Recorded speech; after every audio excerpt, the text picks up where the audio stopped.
The Back for Blood beta is finally here, and since I missed out on the alpha, I was really excited to dive in for the first time. Like many others, I played an insane amount of hours of Left 4 Dead 1 and 2, hoping one day we'd finally get Left 4 Dead 3. Well, we finally got it. Kind of.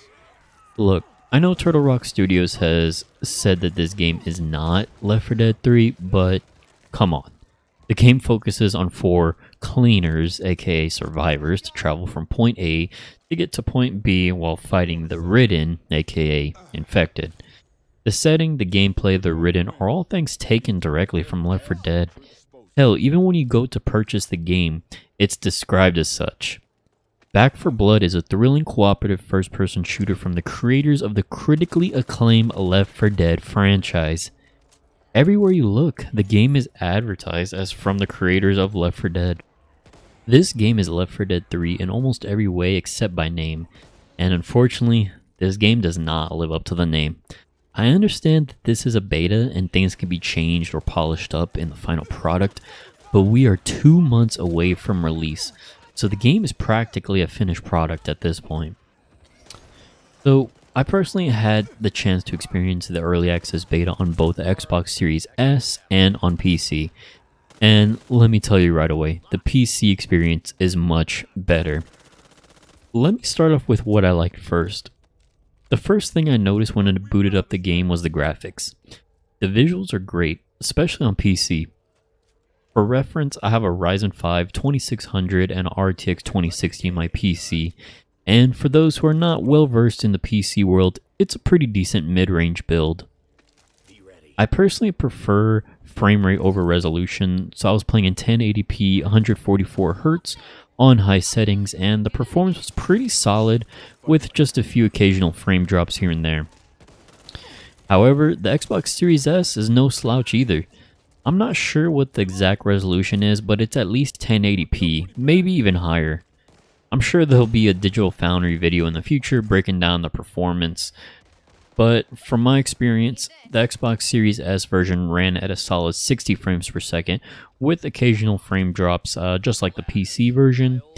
Overall, I'd say the graphics do have a next-gen sort of look to them on the Xbox Series S and the PC. More so the PC, of course, as it's usually expected. Next, I love the variety of weapons here. You got rifles, pistols, SMGs, snipers, shotguns, and a ton of melee weapons. I found myself picking up different weapons all the time and seeing what felt best against the Ridden. Each weapon has stats akin to something like Call of Duty, and I like that because you're always on the lookout for weapons with the best stats.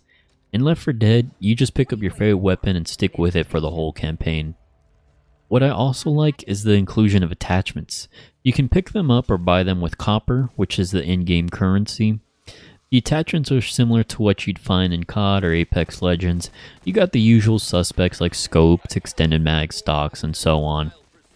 And same as the guns, the attachments have stats, so when you don't have the Ridden breathing down your neck, you're going to want to look around for better gear.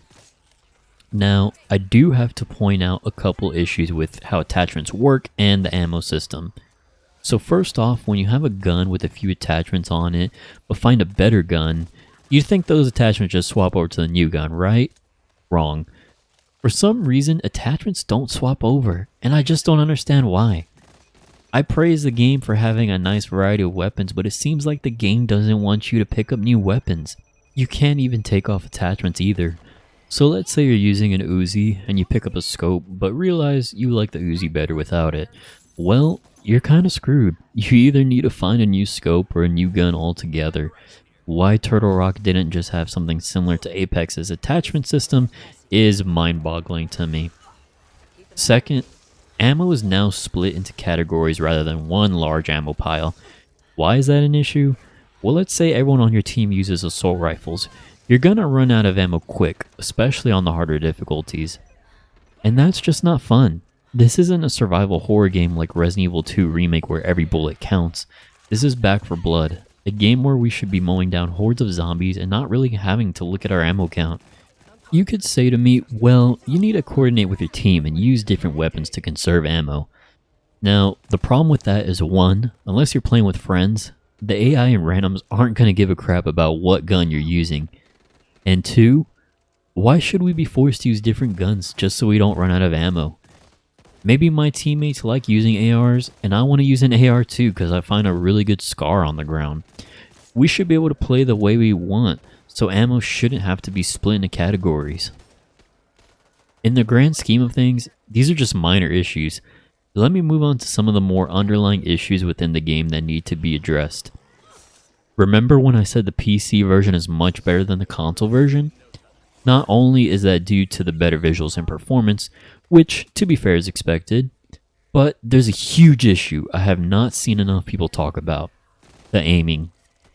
Mouse and keyboard feels great, and if that's how you play your games, then I think you'll be satisfied with the gunplay, but aiming on a controller is just plain awful. I've been playing video games my whole life, I've played all kinds of first-person shooters, and this game has some of the worst gunplay I've ever experienced on a controller. It's just so weird.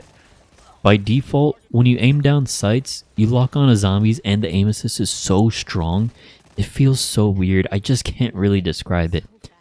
Hopefully my gameplay here can show you what I mean.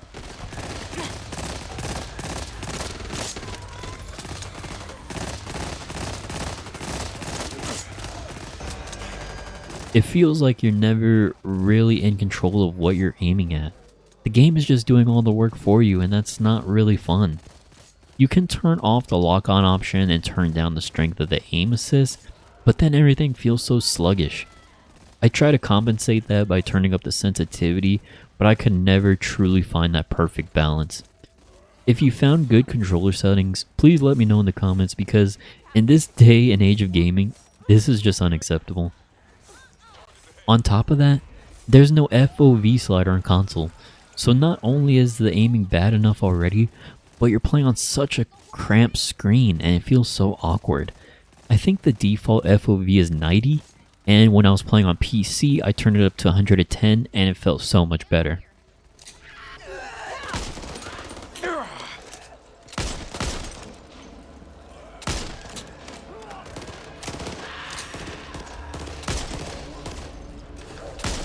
Let's check this place out. Hey, dickwad, watch where you're shooting! You ready?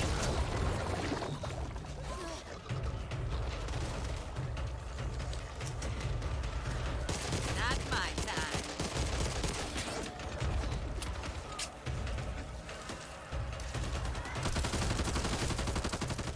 Okay, we got some issues, right? It can't get any worse. Well, about that. My other big complaint with this game is about the audio. Left 4 Dead had such good audio mixing that you felt that tension when you walked around the map. If it was too quiet, then you knew something was about to happen. Whenever you triggered the horde, music would add to the chaos in a way that would turn up the intensity. If there was a special infected lurking about, you could tell exactly which infected it was by well done audio cues. In Back 4 Blood, the audio is just clumped into one big mess. If it weren't for subtitles, I wouldn't know when or what special written were around the vicinity. Grenade here. Cover me. No sense dogleg. Down below its fucking head.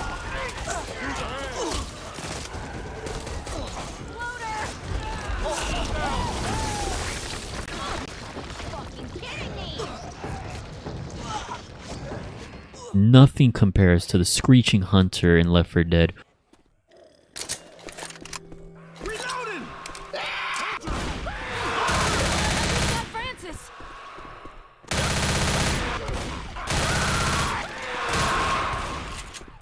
Reloading! Or that get hype music whenever you fight a tank. Reloading!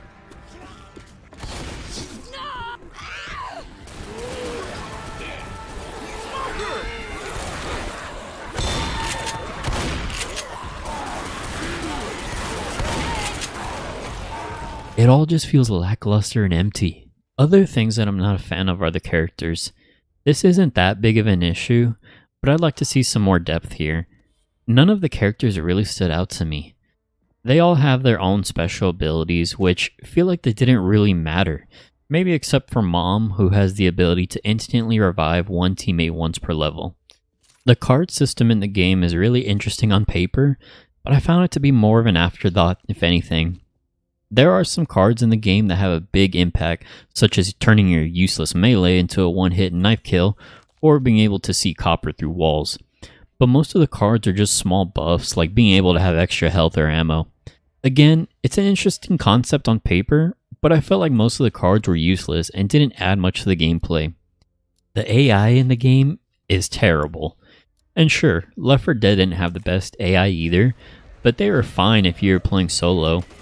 In Back 4 Blood, I wouldn't recommend playing with the bots at all. Even a really inexperienced live player is going to be a lot more helpful. There are 3 campaign difficulties within the game. Survivor, which is the easiest, Veteran is the medium difficulty, and Nightmare is the hardest. The skill gap between Survivor and Veteran is huge, and I really hope this gets fixed in the full game. Survivor's too easy. There was plenty of healing items to be found, and it was rare that my full team went down. Some people like playing on easy, which is fine, but I personally wanted a bit more of a challenge. So I went into Veteran mode, and it was a lot more difficult. Ammo and health was scarce, and the special Ridden did an insane amount of damage. I'll be honest, I had some trouble on Veteran difficulty, so I didn't even dare touch Nightmare mode. Lastly, I gotta touch on the Versus mode. Let me get out of this way first and say that Turtle Rock Studios has confirmed that there will be no campaign versus at this time. Their explanation is this. We have a lot of defensive equipment and our specials are good at ambushing. Defending work far better for our game than running from A to B.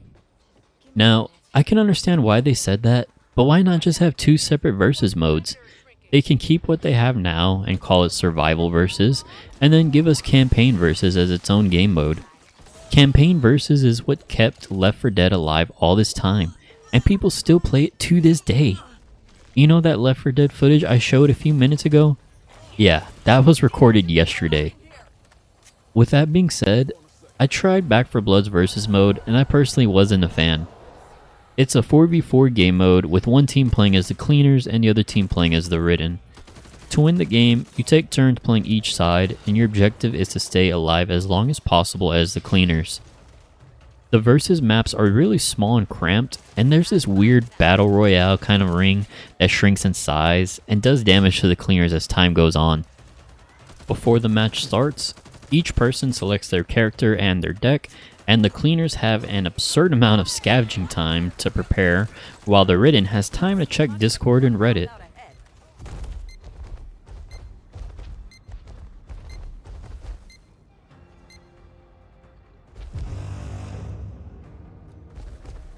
Bruh.